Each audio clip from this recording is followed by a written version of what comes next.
ദൈവമേ, എൻ്റെ വായിലെ വാക്കുകളും എൻ്റെ ഹൃദയത്തിലെ ധ്യാനവും അങ്ങേക്ക് പ്രസാദകരമായിരിക്കണമേ. എല്ലാം അങ്ങയുടെ മഹത്വത്തിനായി തീരണമേ. ആമേൻ. ബൈബിളിലെ 66-ാമത്തെ പുസ്തകമായ യേശുക്രിസ്തുവിൻ്റെ വെളിപ്പാട്, റെവലേഷൻ എന്ന പുസ്തകമാണ് നമ്മൾ ഇപ്പം പഠിച്ചുകൊണ്ടിരിക്കുന്നത്. വെളിപ്പാട് പുസ്തകം ആരാണ് എഴുതിയതെന്നും എവിടെ വെച്ച് ആണ് എഴുതിയതെന്നും ആർക്കു വേണ്ടി എഴുതിയതാണ് എന്നും വിശുദ്ധ യോഹന്നാൻ തന്നെ വെളിപ്പാട് 1-ാം അധ്യായം 9 മുതൽ 11 വരെയുള്ള വാക്യങ്ങളിൽ എഴുതിയിട്ടുണ്ട്. 1-ാം അധ്യായം 9 മുതൽ 11 വരെയുള്ള വാക്യങ്ങൾ വായിക്കാം. നിങ്ങളുടെ സഹോദരനും യേശുവിൻ്റെ കഷ്ടതയിലും രാജ്യത്തിലും സഹിഷ്ണുതയിലും കൂട്ടാളിയുമായ യോഹന്നാൻ എന്ന ഞാൻ ദൈവവചനവും യേശുക്രിസ്തുവിൻ്റെ സാക്ഷ്യവും നിമിത്തം പത്മോസ് എന്ന ദ്വീപിലായിരുന്നു. ദിവസത്തിൽ ഞാൻ ആത്മവിവശനായി നീ കാണുന്നത് ഒരു പുസ്തകത്തിൽ എഴുതി എഫസോസ്, സ്മുർണ, പെർഗമോസ്, തുയഥൈര, സർദീസ്, ഫിലദൽഫിയ, ലവോദിക്ക എന്നീ 7 സഭകൾക്കും അയക്കുക എന്നിങ്ങനെ കാഹളത്തിനൊത്തവണ്ണം ഒരു മഹാനാദം എൻ്റെ പുറകിൽ കേട്ടു. ബൈബിൾ ടൈമിലെ ഏഷ്യ മൈനർ അഥവാ ആസിയ എന്ന സ്ഥലത്ത് സ്ഥിതി ചെയ്യുന്ന ഈ 7 പട്ടണങ്ങൾ ഇന്നത്തെ വെസ്റ്റേൺ ടർക്കിയിലാണ്. ഇന്നത്തെ റിപ്പബ്ലിക് ഓഫ് ടർക്കിയുടെ ടൂറിസ്റ്റ് കേന്ദ്രങ്ങളായി ഈ പട്ടണങ്ങൾ ഇപ്പോഴും സംരക്ഷിക്കപ്പെട്ടിട്ടുണ്ട്. ഈ 7 സഭകൾക്ക് ഉള്ള ദൂത് അപ്പോസ്തലപ്രവൃത്തി 2-ാം അധ്യായത്തിൽ നാം വായിക്കുന്ന പെന്തിക്കോസ്ത് നാൾ മുതൽ സഭ സ്വർഗത്തിലേക്ക് എടുക്കപ്പെടുന്ന, അതായത് ഉത്പ്രാപനം വരെയുള്ള എല്ലാ സഭകളെയും പ്രതിനിധീകരിച്ചുകൊണ്ട് പ്രായോഗികമായ ദൈവവചനം പകരുന്നതാണ്. ഈ 7 സഭകളും ക്രിസ്തീയ സഭയുടെ ചരിത്രത്തിലുള്ള 7 കാലഘട്ടങ്ങളെ പ്രതിനിധീകരിക്കുന്നു. ഈ സഭകൾക്ക് കൊടുക്കുന്ന സന്ദേശങ്ങൾ നമുക്കും വളരെ പ്രായോഗികമാണ് എന്ന് നമ്മൾ പ്രത്യേകം ഓർക്കേണ്ടത് ആവശ്യമാണ്. വെളിപ്പാട് പുസ്തകം 1-ാം അധ്യായത്തിൽ തേജസ്കരിക്കപ്പെട്ട ക്രിസ്തുവിനെ നാം കാണുന്നു. 7 സഭകൾക്കുള്ള എഴുത്താണ് 2-ഉം 3-ഉം അധ്യായങ്ങളിൽ നമ്മൾ വായിക്കും. ഇനിയും പഠിക്കാൻ പോകുന്നത് കർത്താവ് തുയഥൈര എന്ന സഭയ്ക്ക് എഴുതിയ എഴുത്താണ്. ഫോൾസ് ചർച്ച് അഥവാ വ്യാജസഭ എന്നറിയപ്പെടുന്ന തുയഥൈര റെപ്രസെൻ്റ് ചെയ്യുന്നത് സഭയുടെ അന്ധകാര യുഗമെന്നറിയപ്പെടുന്ന ഒരു കാലഘട്ടത്തെയാണ്. ഇത് AD 590 to AD 1517 വരെ നീണ്ടുനിന്നു. ഈ കാലഘട്ടത്തിൻ്റെ പ്രതിരൂപമാണ് തുയഥൈര കാണിക്കുന്നത്.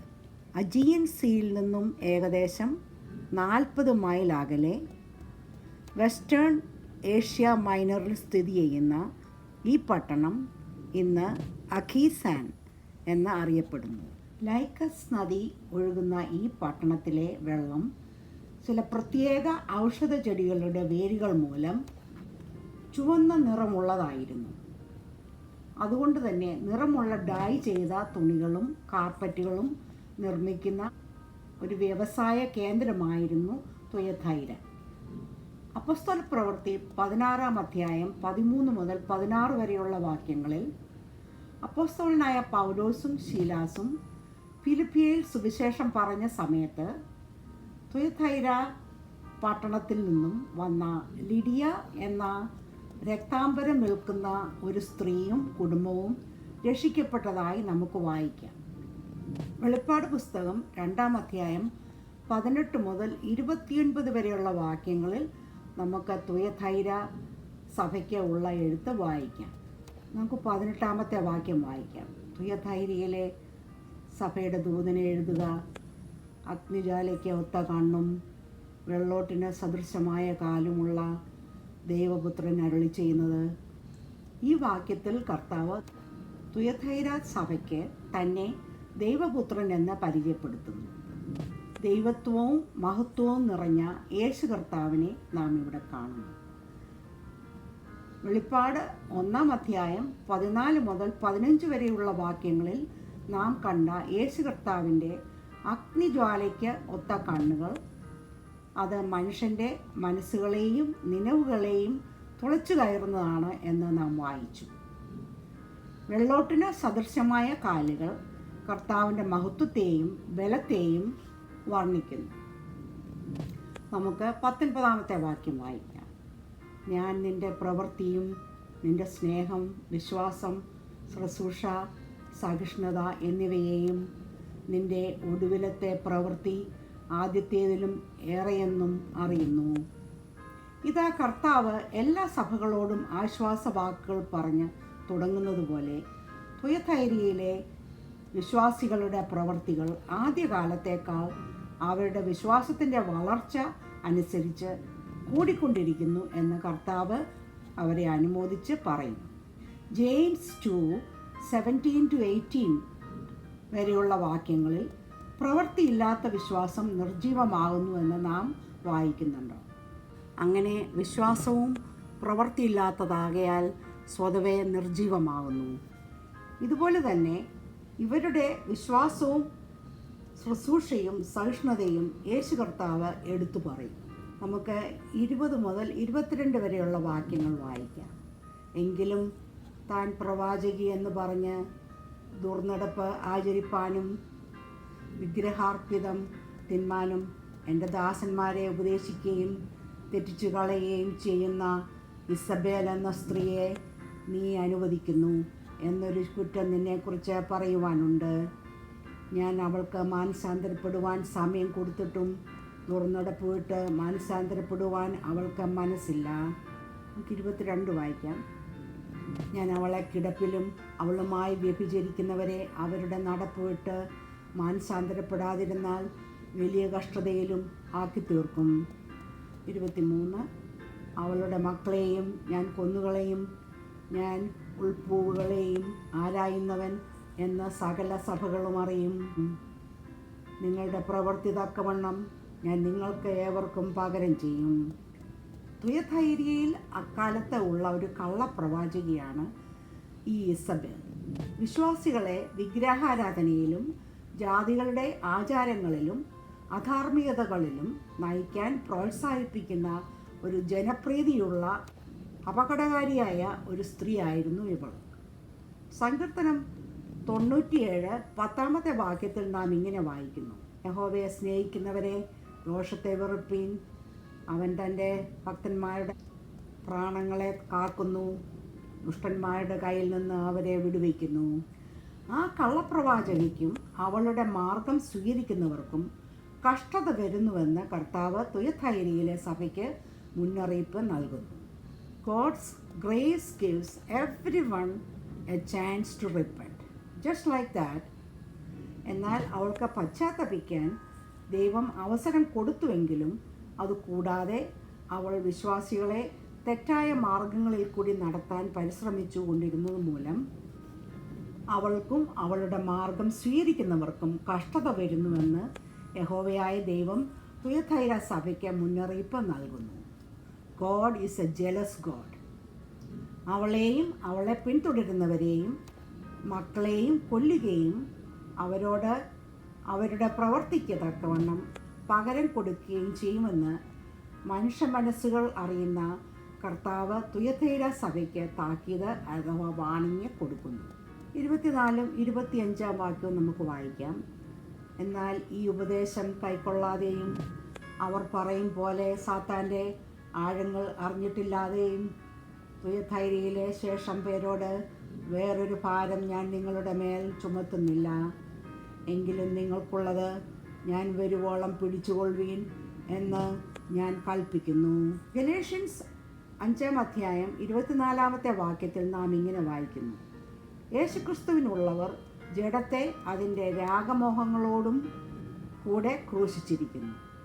ദുർനടപ്പുകളിൽ നിന്നും മാറി നിന്ന് പ്രവൃത്തി, വിശ്വാസം, സ്നേഹം, ശുശ്രൂഷ ഇവയിലൊക്കെ ജീവിക്കുന്ന തുയഥൈരയിലെ ശേഷിപ്പ് വിശ്വാസികൾക്ക് കർത്താവ് ഒരു കുറ്റവും വിധിക്കുന്നില്ല എന്ന് ഇവിടെ നാം കാണുന്നു. ചുറ്റുമുള്ള ദുർമാർഗ സാഹചര്യങ്ങളിൽ നിന്നും മാറി നിർമ്മലതയോടെ ജീവിക്കുന്നത് അത്ര എളുപ്പമുള്ള ഒരു കാര്യമല്ല. എങ്കിലും അവരുടെ വിശ്വാസവും പ്രത്യാശയും സഹിഷ്ണുതയും പിടിച്ചു നിൽക്കാൻ കർത്താവ് അവരോട് ആവശ്യപ്പെടുന്നു. എബ്രായർക്ക് എഴുതിയ ലേഖനം 3-14 വാക്യത്തിൽ നാം ഇങ്ങനെ വായിക്കുന്നു. ആദ്യ വിശ്വാസം അവസാനത്തോളം മുറിയെ പിടിച്ചുകൊണ്ടാൽ നാം ക്രിസ്തുവിൽ പങ്കാളികളായി തീർന്നിരിക്കുന്നുവല്ലോ. നമുക്ക് 2-ാം അധ്യായം 26 മുതൽ 29 വരെയുള്ള വാക്യങ്ങൾ വായിക്കാം. ജയിക്കുകയും ഞാൻ കൽപ്പിച്ച പ്രവൃത്തികളെ അവസാനത്തോളം അനുഷ്ഠിക്കുകയും ചെയ്യുന്നവന് എൻ്റെ പിതാവ് എനിക്ക് തന്നതുപോലെ ഞാൻ ജാതികളുടെ മേൽ അധികാരം കൊടുക്കും. അവൻ ഇരുമ്പുകോൽ കൊണ്ട് അവരെ മേയ്ക്കും. അവർ കുശവൻ്റെ പാത്രങ്ങൾ പോലെ നുറുങ്ങിപ്പോവും. ഞാൻ അവന് ഉദയനക്ഷത്രവും കൊടുക്കും. ആത്മാവ് സഭകളോട് പറയുന്നത് എന്തെന്ന് ചെവിയുള്ളവൻ കേൾക്കട്ടെ.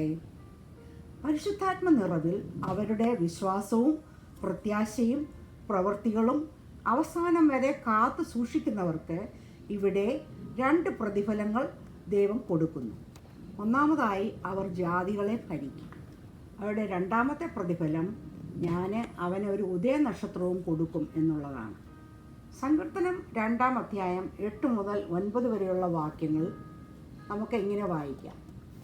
എന്നോട് ചോദിച്ചു കൊള്ളുക, ഞാൻ നിനക്ക് ജാതികളെ അവകാശമായും ഭൂമിയുടെ അറ്റങ്ങളെ കൈവശമായും തരും.